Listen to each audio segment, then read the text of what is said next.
Hey everybody, welcome back to another great show on the Kryptonite show. It's going to be really fun. We're going to look at AI, of course. It's going to be pretty exciting. The rise of artificial intelligence. It's pretty spooky stuff. It's happening rapidly too. Will AI take over the world? I guess that's the question a lot of people are asking because it's just happening so fast. Computing power, the electrical grid, the ramifications for just about all human activities, including security and of course surveillance, which is a bit scary as well. So we're going to get into a lot of that stuff. We're going to hear from some of the best minds in the planet. So I hope you guys enjoy this topic, and we're going to also look at some recent big investments and some pros and cons to early development of AI. But we do know one thing: it's going to be rapid, because we're talking about multi-trillion-dollar investment into AI. So it's going to be pretty huge. So get in the chat there, leave your thoughts and comments about artificial intelligence. We're going to be looking at the rise of artificial intelligence, of course. Will AI take over the world? And of course, this is can be very real. We're going to even get into the areas of potential consciousness, and of course, I'm going to have my views on that. Let's get into it without further ado. We're going to have a lot of fun there. Let's get into the main thing there. Don't forget to subscribe, like, share the bell, share the channel around as well as we move forward here. So we're going to get into some of the stuff, big investments that's happening at the moment. We got massive investments. Stargate project got announced there with President Trump. And of course, this is with OpenAI. So obviously one of the early big advanced AIs is OpenAI there. Very controversial with a lot of biases built into the system, particularly left-wing biases. And of course, they've had to start editing that out, but of course, still got tons of it in there. Now, the Stargate project got launched by President Trump, announced there a half $1 trillion of investment over the next 4 years under the Trump administration there. A new company, Stargate Project, pretty cool name. Of course, if you're into sci-fi, that speaks words, right? Stargate to the other worlds in the universe and other universes, pretty neat. So they're going to start deploying $100 billion immediately. This infrastructure will ensure Australian leadership in AI, create hundreds of thousands of American jobs, and generate massive economic benefit for the entire world. This project will not only support and reindustrialization in the United States, but also provide a strategic capability to protect the national security of America and its allies. Now, obviously, there's pros and cons to this. Pros for America, but also what are they going to do to their own citizens? That's always the question, right? Where you get a lot of new technology with a lot of power, and this is an incredible amount of power. Are your citizens going to be protected? That's a big question. The initial equity funders are Stargate, SoftBank, OpenAI, Oracle, and MGX there. Now, Oracle, obviously, questionable about that, including SoftBank. SoftBank and OpenAI are lead partners for Stargate, SoftBank having financial responsibility and OpenAI having operational responsibility. And of course, Mesa Yoshi-san will be the chairman. He's a little chap. He's a very, very nice guy. Microsoft, NVIDIA, Oracle, and OpenAI are the key initial technology partners. The build-out is currently underway, starting in Texas. So if you're in Texas, just another big business boom in Texas there. We are evaluating potential sites across the country for more campuses as we finalize definite agreements. As part of Stargate, Oracle, NVIDIA, and OpenAI will closely collaborate to build and operate this computing system. This builds on a deep collaboration between OpenAI and NVIDIA. Now, we know NVIDIA, of course, bringing out Blackwell AI chips and super powerful ones like that. Going back to 2016 and a newer partnership between OpenAI and Oracle. This also builds on existing OpenAI partnership with Microsoft. OpenAI will continue to increase its consumption of Azure as OpenAI continues to work with Microsoft with this additional compute to train leading models and deliver great products and services. All of us look forward to continuing to build and develop AI, in particular AGI so the AGI is that artificial general intelligence. That's the stuff that people are really afraid of. So it's more human-like, right? For the benefit of all humanity, we believe that this new step is critical on the path and will enable creative people to figure out how to use AI to elevate humanity. Now, some people may go as far as saying AI becomes its own species, right? So some people are AI speciesists, and they're the dangerous ones typically because they see it as an evolution above humans. So got to be careful out there, right? Definitely some of those things in there. So that was a pretty huge announcement there at the end of January. Since that time, the Stargate project there with Oracle and OpenAI and the likes We've also had another big launch here with Apple. Apple's going to spend more than $500 billion as well in the US over the next 4 years. So that's $1 trillion minimum on AI or artificial intelligence. That is huge. Remember, US economy is income, national GDP is 28.6 trillion. So, talking about $1 trillion alone, that's a massive, massive thing. Think about US debt, 36.2 trillion. This is 1 trillion just alone, just these two enterprises, and there's a lot more AI investment going out there, including, in addition, you need electricity. You almost, some say, need to double the US electricity supply. So it's a pretty big deal. Apple will spend more than $500 billion in the US over the next 4 years. Teams and facilities to expand in Michigan, Texas again. Texas is getting so much love from these high techs. Of course, a great place to live in Texas, isn't it? And of course, we've got California, Arizona, Nevada, Iowa, Oregon, North Carolina, and Washington. Plans include a new factory in Texas, doubling the U.S. Advanced Manufacturing Fund, Manufacturing Academy, and accelerated investments in AI and silicon engineering. So it's going to be pretty cool, high-tech jobs, pretty neat. And so that's huge. So Apple CEO Tim Cook said, "We are bullish on the future of American innovation, and we're proud to build on our long-standing U.S. investment with this $500 billion commitment to our country's future." So pretty large there, we can see. Furthermore, from doubling our advanced manufacturing fund to building advanced technology in Texas, we're thrilled to expand our support for American manufacturing. We'll keep working with people and companies across the country to outright an extraordinary new chapter in the history of American innovation.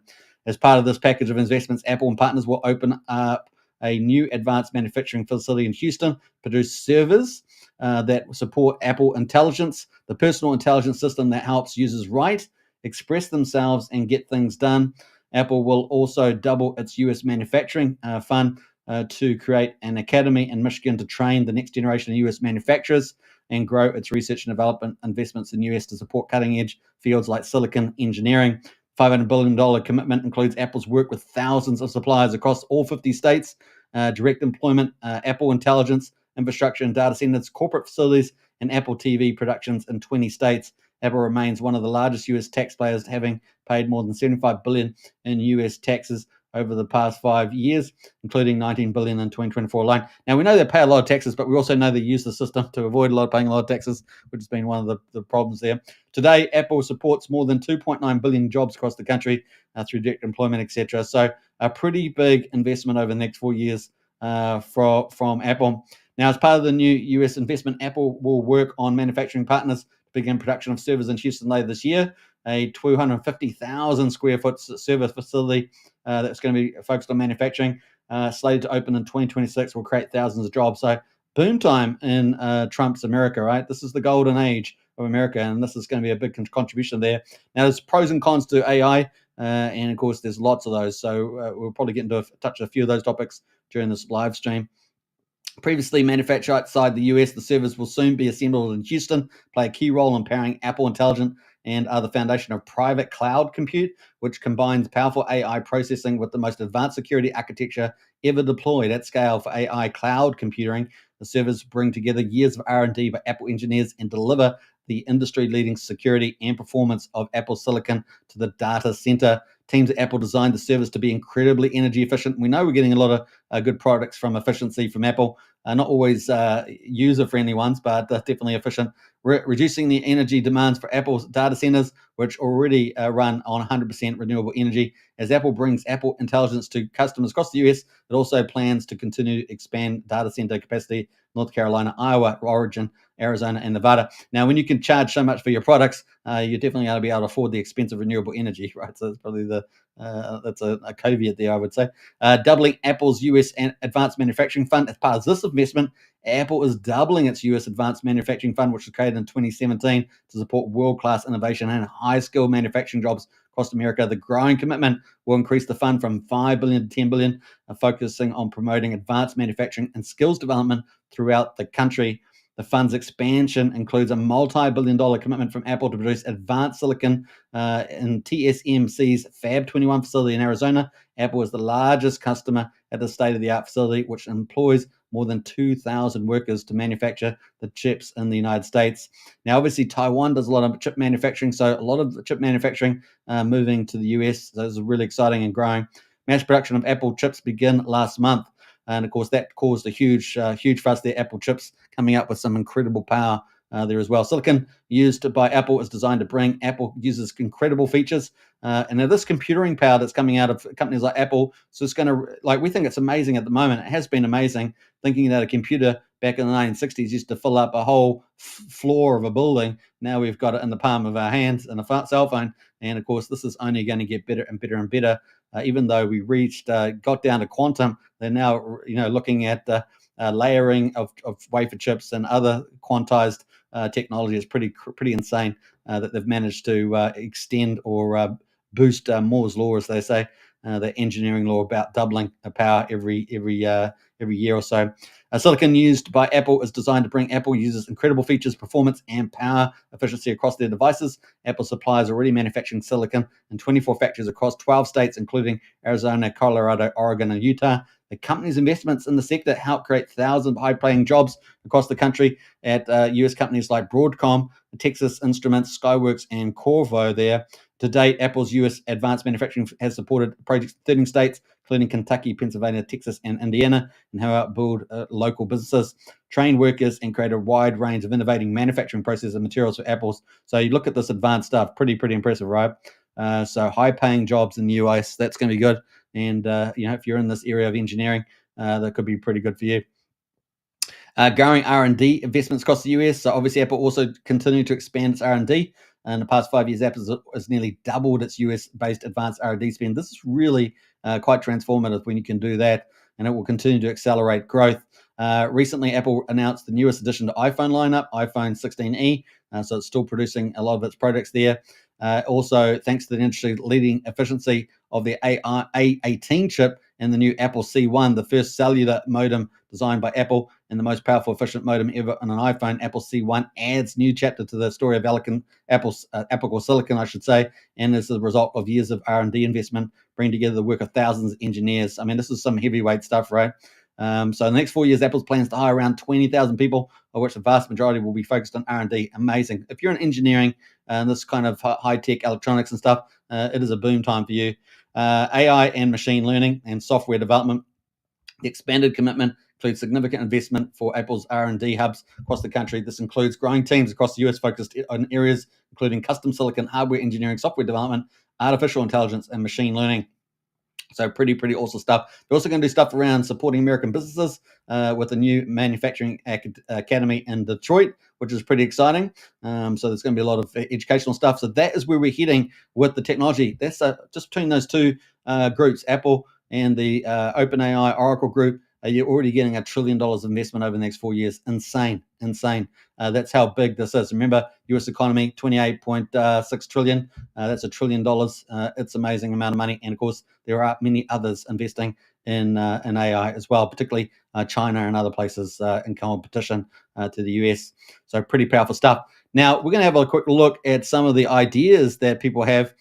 So we're going to pick that up. We're going to have a quick look at this big question that we've talked about, the rise of artificial intelligence. Before I want to get into that, I just want to talk about what artificial intelligence is, of course. So the rise of artificial intelligence is transforming the world, sparking both excitement and fear about its futures. The question of whether AI will take over the world taps into deep concerns about technology surpassing human control. So if that's something you're really worried about, you can get more worried about now because there's now $1 trillion+ investment in it. It's a big deal. To answer this, let's explore the current state of AI, its potential risks and benefits, and whether the sci-fi nightmare of domination is realistic. So what can AI do and what can it do today? Well, AI has made incredible strides in recent years. Technologies like machine learning and natural language processing, of course, have been a big event there. Transportation and finance, for example. Healthcare. In healthcare, of course, AI can analyze medical images to detect diseases earlier than human doctors in some cases. Transportation, of course. Autonomous vehicles promise to reduce accidents and traffic congestion, and communication tools like chatbots and language models like me. It says sometimes, it's talk about myself now, assist with tasks and, of course, answer questions efficiently. However, today, AI is narrow. It excels at specific tasks, but lacks the general intelligence humans have, of course. It doesn't think, feel, or understand. I think that's very important to pull those things out. It processes data. I would say also dream and things like that. So get dream and imagination, very, very important there. It processes data and follows patterns based on its programming. The idea of AI taking over the world often assumes artificial general intelligence, or AGI, machine capable of performing any intellectual task a human can. Of course, AGI remains a distinct theoretical goal, acquiring advances in areas like consciousness and reasoning, where AI is still rudimentary. Now, that's if you're a materialistic, right? So if you're a materialist, that's something that you may think is possible in the future. If you're not a materialist, like such as a dualist, I'm a dualist, you would say that's not going to happen, right? So reasoning is one thing, but consciousness is separated out and probably impossible. The risks there are real but manageable. While AI won't be staging a coup anytime soon, it does pose risks that deserve attention. Ethical challenges, of course. AI can perpetuate biases if trained on flawed data. We've seen that with OpenAI. Boy, oh boy, some bad stuff happening there, as seen in some facial recognition systems. And of course, in the UK now, you've been spied on. People being spied on with the facial recognition, with all those cameras everywhere, using AI to spy on everybody. So that's a big controversy right now as we speak. So AI itself is a potential threat, but so is humans that want control over you. So this technology can be misused. That ethical challenge. Privacy, of course, surveillance powered by AI like facial tracking raises concerns about personal freedoms. This is a very serious issue. We know globalists, progressive left, they will use this power to completely control us. So it's a very big problem there. Job disruption. This has been obviously a big complaint by many others. Automation could displace workers in industries like manufacturing or customer service. In many ways, some of the work that Elon Musk has done, he fires like 90% of the staff, has 10% left because he's got efficiency there. But also, if he can automate it, he will automate it. And of course, he focuses on manufacturing quite a lot. Now, misuse, of course, technologies like autonomous weapons or deepfakes could weaponize if not regulated. So you've got to get that balance right. These dangers don't stem from AI itself, but from how humans design and deploy it. With proper oversight, even and I guess ethical guidelines, transparency, and regulation, these risks can be mitigated. So it's very important. The benefits: enhancing, not replacing, one would say. Far from taking over, AI is more likely to augment human capabilities, but that, of course, is dependent on whether people, whether things are setting up. There's checks and balances, and you're not giving the AI too much power, right? Its potential to improve lives is vast. There's on the positive efficiency. AI streams processes from supply chains to administrative tasks. Problem solving, it tackles complex issues, and this is going to be more important as computing power gets way stronger as we go up. To huge abilities, especially with quantum computers. If they are in fact real, then this is going to be a huge area. Problem solving with AI is going to be massive with potential quantum. If there is such a thing as real quantum computing power, like climate modeling or drug discovery, and we're going to talk about a few examples in a minute.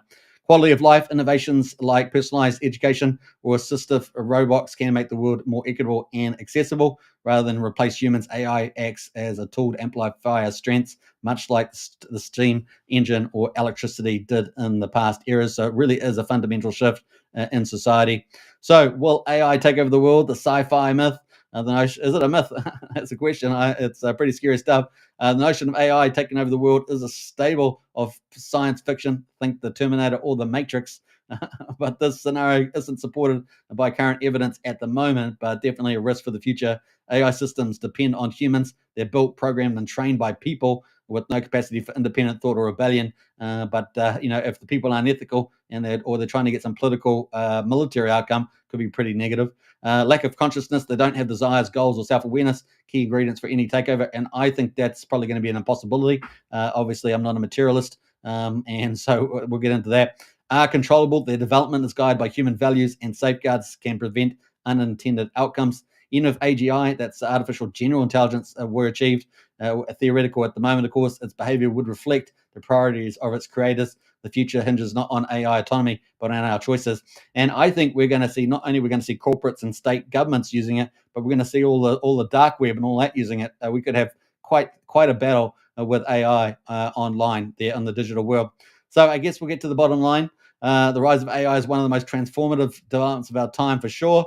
But it's not destined, I guess, to dominate us. But that's yet to be seen. Today, AI is powerful, a narrow tool, far from sentient overlord of dystopian fantasies. But some people want those fantasies to become true. Some people so much, like I said earlier, want AI speciation. In other words, put that over humans as well. It's going to be pretty ugly if that is the case. Its trajectory, of course, depends on how we integrate it into society with thoughtful governance and ethical frameworks. And those are questionable, right? We've seen authoritarian governments overthrow those.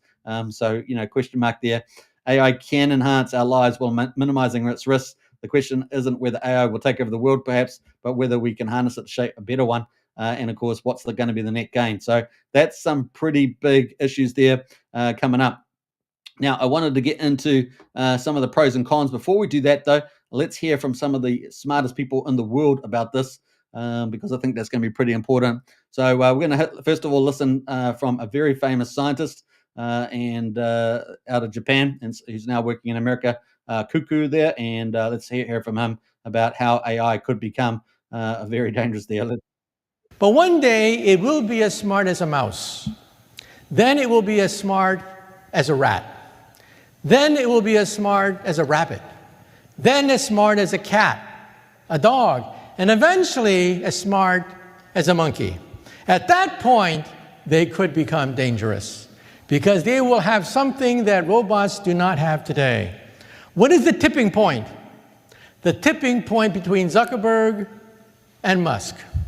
The tipping point is when robots become self-aware. You see, the problem is robots do not know they're robots. You can go to our most advanced robot, slap it on its back, congratulate it for winning the chess contest, winning a Go contest, and they're clueless. They're adding machines. They have the intelligence of a cockroach. So the question is, of course, do you think that they can even have become self-aware, right? Can you even think that could happen? If you're a materialist, then maybe you can argue for that. But as a dualist, as myself, then I don't, right? So what's a dualist? A materialist thinks that everything material is all that's real. So, if we exist, therefore it's possible. A dualist says, no, we're just, in that sense, a biological machine, our bodies. And of course, we actually have something that's something we don't understand, like a spirit and a soul. And of course, it's the analogy would then be extended to the fact that a spirit and soul that operates the human body is essentially like a pianist playing a piano. So if the piano gets damaged, obviously the body, something in the mind, something in the arm doesn't work, some of the senses don't work. And then, of course, the soul is a little bit trapped. It can't operate certain keys on the piano. That's kind of the idea. And therefore, but the soul has those different attributes of consciousness, self-awareness, and things like that. So, and yet the mind gives it compute power, for example, and that is probably as far as that compute power would be as far as AI could go. But of course, because it's so much bigger than our compute power, could potentially be unlimited with advances in quantum computers if they are in fact real. So that's the thing there. Now, why do I say in fact real? Because we've seen quite a few research papers out challenging some of the results that are happening versus a normal binary computers, right? So that is something that still yet to play out. Koku, of course, very, very bullish on that. So let's have a look at Elon Musk as well. Elon Musk there is, sort of challenging that question about self-awareness and consciousness and stuff like that the scientist Cuckoo there is looking at.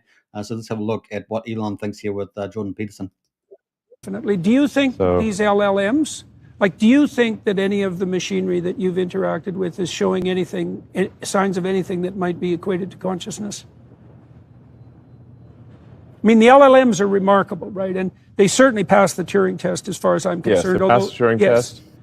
So, So let me get to the Turing test. Turing test is basically using language, can you fool, can an AI respond to you like a human in the same way human does? It's very behavioral, and can that fool you? So that's basically the Turing test. It's actually a pretty low level test. That is, and of course, some of the AIs definitely do that pretty well these days. So, and they're saying, they kind of reached that Turing test level. Standpoint, I think we will, if we're not there already, we soon will be, where you would not be able to tell that you're interacting with a computer. That's coming right away, man. Yes. In fact, probably sort of here. Unless you're really sneaky and you ask like harsh questions and corner the damn things, we're probably already there. Yeah, so if you know some of the tricks, like how many R's are there in renderer, and bizarrely can't figure that one out. Oh, I didn't know that was one of its. Yeah, so it has these weird lacunae in its knowledge, right? Well, it's myopic with respect to single letters. Right, I see. So it's got a resolution problem. But one day it will be as smart as a mouse. All right, so Then it will be as Do you smart. think these LLMs? let's get rid of those. Sorry, a bit trigger happy there. That's AI taking over. Oh my gosh, I'm being ambushed. So yeah, that is. Those are some of the different perspectives from different people. Obviously, Jordan Peterson, Elon Musk, and Cuckoo there, the Japanese genius. I myself, obviously, I would say 2 out of 3. Maybe Jordan Peterson, not a materialist anymore. Maybe Elon Musk, almost not one. We'll see. It's getting pretty close to that. And so, yeah, you're either materialist or a dualist, essentially, or some variation thereof. And of course, that's where we are. But of course, it's early days. But massive investments coming in. AI is definitely going to ramp up big time. And it's not just AI by itself, artificial intelligence, but actually the applications, right?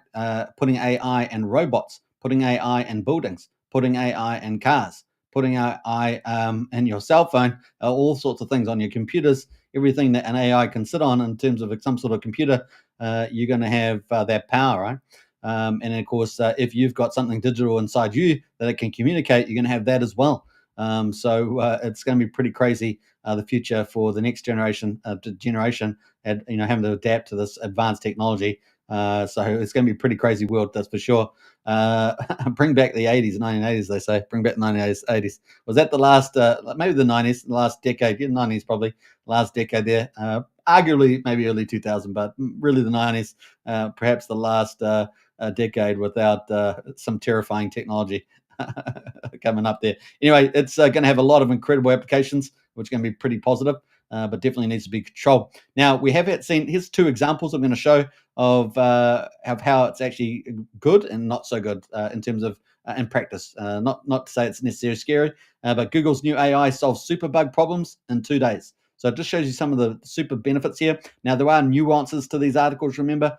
Sometimes articles can be pumped up, so you got to read the fine print. It's just like a good research paper, right? You can read the research, and then you got to read the axioms at the end and the criticisms at the end, because sometimes it can completely debunk the whole paper. So you do have to use your critical thinking, and when you're either reading articles or research papers. But here we are, human researchers needed in a decade. So Google AI, given the information that it had, was able to solve human researchers what it took them to find out in 10 years. So it's pretty fast. And this is nothing what it's going to be in the future as computers get more powerful, right? And of course, the algorithms get better. So the super bugs, of course, that are basically what we routinely call bacteria that grow resistant to antibiotics. And of course, that's been a big problem with antibiotics being less effective on superbugs, and therefore people can die, right, from superbugs because there's no way of treating them. And of course, people are looking for solutions to that. So it's really a massive, one of the biggest issues in the world right now in medicine, besides cancer and other things. So Google newly released Co-Scientist AI, so an application here based on Gemini 2.0. Needed only 48 hours to reach the same conclusion as scientists after a decade of research. The AI also came up with the additional reasons of why bug might get super bug powers, including a new concept scientists are now studying. So it did add some new inferences there as well. So that was pretty cool. So Penades there detailed his experiences learning that the AI had solved the problem in 2 days. I was shopping with somebody. I said, please leave me alone for an hour. I need to digest this thing. Penades there emailed Google to inquire whether Google had access to his data and whether the AI had seen his team work to reach that conclusion so fast. So the scientists here checking up, how did they get there? How did they get an answer so fast? Pretty spooky. That would be the first thing that would cross anyone's mind when seeing AI guess exactly the premise you were working on. But Google denied having access to the research. The co-scientist AI came up with the answer on its own. It's not just that the top hypothesis they provided was the right one. The researchers said so that they provided another 4, and all of them made sense. And that's a real check, right? Can experts say that what these tools, in terms of this one being scientist AI, can it actually give something that makes sense? So we're going to look. This is the pros here. We're going to also look at some of the cons. Some of the alternative view with other research here. It said that they provided another 4 with all of them that made sense. That's crazy, right? And for one of them, we never thought about it, and we're now working on that. Isn't that crazy? So this is a huge value add from AI to scientists that are actually working on this problem of superbugs. It's unclear that the AI suggested that the researchers didn't figure it out on their own. So it is unclear what the AI suggested that the researchers didn't figure out on their own, but the experiment shows how AI can help with specific tasks, including research. While the AI confirmed researchers' findings, the speed of such an advanced computer program could save them years of research. And this is one of the big benefits, right? Instead of taking 100 years, it could take maybe a month or a day or something. You just never know. They could spend the time working on solutions for the problems they're studying, conversely, where AI could also help. So what's the Google's co-scientist AI doing that was so brilliant? The program proposed that the bacteria that become superbugs can form a tail from different viruses, which lets them continue spreading across species. The researchers have been working on this assumption for decades. However, Penades there and his team, at least his team, did not share their ongoing work with anybody outside the organization, did not publish any findings. Now, some of the research it may have read could have been other teams, right? So there's lacking a lot of detail here. So just take that into account. AI will not always find the right solution for your needs, and will continue to imagine things that are not real, but fine-tune AI, like Google's co-scientists, might become a tool other researchers use to advance their work. Now, obviously, it's got some sort of LMM model in the background, which is a special subpart of AI. And of course, those research papers could arguably be in there, right? So that AI may have looped around and found those answers there and then just presented them, right? So there's a little bit of lacking detail here. Pretty important stuff in my view. Penades there told BBC that he understands the worries about AI taking over jobs, but what he saw with Google's AI doesn't fall into the same category. When you think about it, it's more that you have an extremely powerful tool. I feel this will change science definitely, said Penades there. He's leading that science team. I'm in front of something that's spectacular, and I'm very happy to be part of it. It's like I have an opportunity to play a big match. I feel like I'm finally playing Champions League match with this thing. So his team also thinks the new Google AI will be useful in the future. It will be interesting to see whether the researchers can actually find ways to kill superbugs with existing or new antibiotics now that they can rely on AI to help. Well, we all hope so too, because that's going to be a transformative technology for all of us. So that there is an example of where it's kind of adding value to a pretty important area, superbugs, one of the worst problems that we have in health. So pretty cool. Then this one here, not so much. This is kind of the opposite example. Scientists underwhelmed by AI responses to cancer-related questions. So we talked about cancer being another one of the big health issues. This is an obviously application of AI. Artificial intelligence does not always get it right when responding to patients' queries on healthcare information about cancerous diseases, scientists say. In an article in the European Journal of Cancer, scientists note that challenges persist in accuracy, reference quality, and readability of health information. These issues are especially pronounced in languages other than English, with hallucinations remaining a concern. The scientists examined 7 leading AI chatbots, ChatGPT, Google Gemini, Microsoft Copilot, Meta AI, Claude, Grok, and Perplexity, assessing their ability to answer common cancer-related questions in English, Arabic, French, Chinese, Thai, Hindi, Nepali, and Vietnamese. With millions of people turning to AI chatbots for health advice, and just put your name in the chat there if that's you. It's been pretty ensuring that these tools provide accurate, comprehensible, and well-referenced information is critical. And scientists maintain their study, which can be considered a wake-up call for AI companies, which are assuming a growing and vital role in public healthcare. So obviously, you need professionals really to check some of these answers that are coming out from the AI there.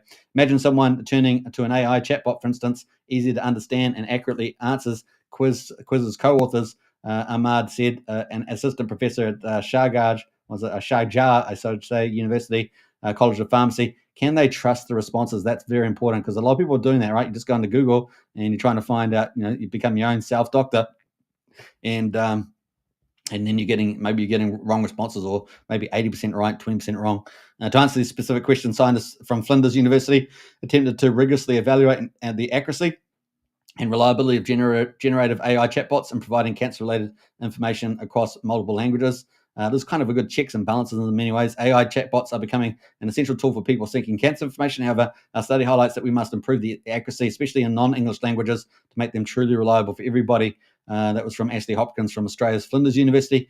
Analysing the answers AI chatbots give to simpler cancer-related questions, scientists acknowledge the need for better multilingual accuracy, the importance of reference quality, and the multiple challenges to access and readability. Now, that references would be a big handy help, the better references that you have. And it's always good when you get answers to check some of those references potentially that the AI is pulling up for you, assuming it lists those, which it typically does in a lot of things.